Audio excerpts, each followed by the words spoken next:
I'm going to show you how to enable and customize session indicator in TradingView. So to get started, you have to open your TradingView app first or web browser, and then from there you have to sign into your account.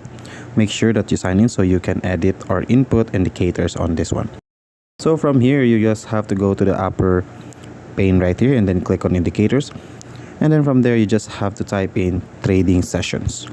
So select on the first one and then click on this one. And then once you've clicked, you have to press X and then wait for it to show it on the chart. And now the session indicator is now on the chart. So to customize this one, you have to go to the upper left corner and then click on settings right here.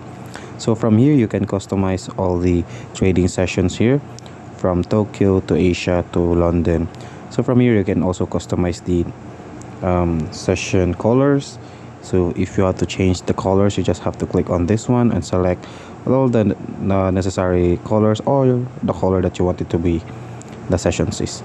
And then once you're done with that, you just have to press OK, and then that's it. That's how to enable and customize session indicator in TradingView.